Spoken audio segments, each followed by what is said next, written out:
fellow Africans across the continent and in the diaspora.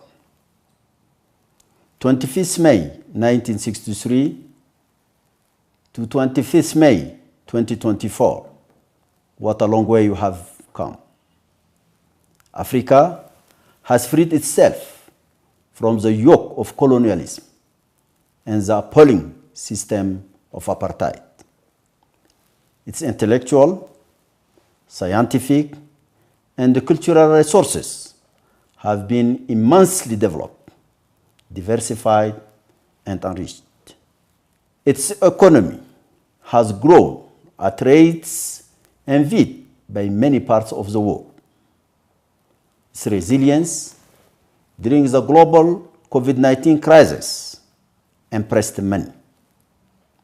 Tribute to Africa CDC, which made a major contribution to our successful continental response.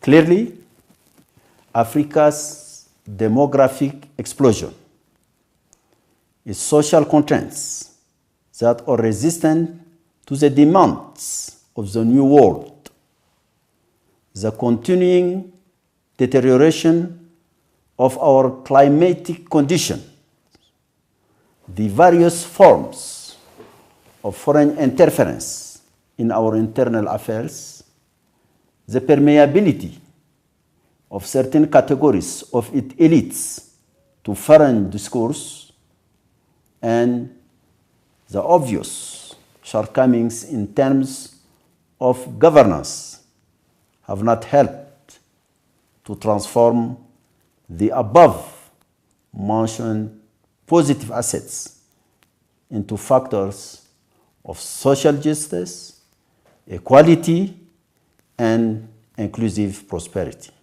Fellow Africans, Africa Day, which we are celebrating today, is certainly, as I often say, an opportune moment for reflection, certainly to assess how far we have come, but also to reflect on the road ahead. I would like to take this opportunity to address not only governments and official institutions, but also the youth and the women of Africa.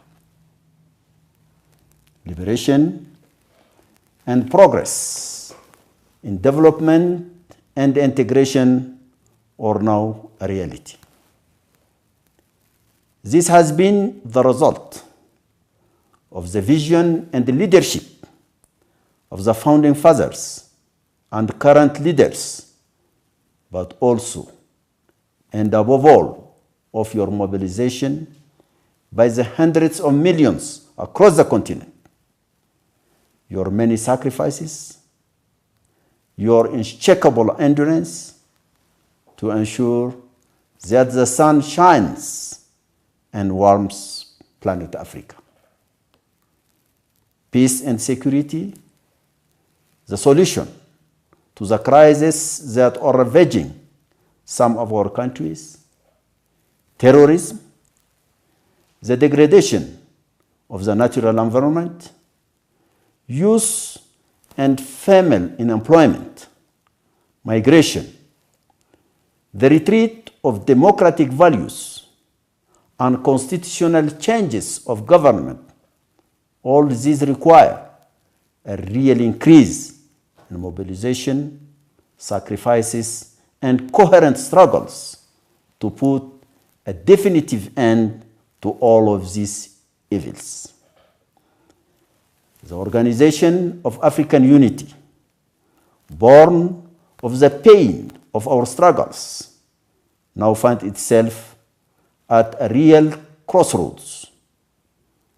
We must reform resolutely and courageously to become what our founding fathers wanted us to be, which is a powerful lever for unity, liberation, integration, and the defense of African dignity in relation to ourselves, but also in relation to others. With the youth making up over 60% of Africa's population, tens of millions of hectares of arable land, water, fisheries, mining, and energy resources, our young people cannot and should not be satisfied with development on the cheap. The legitimate aspirations of inclusive and shared prosperity in a peaceful, integrated Africa are set out in Agenda 2063. That is the dream that I share with all my heart, with all of you. To all of you, I wish you a happy anniversary of the creation of the OAU.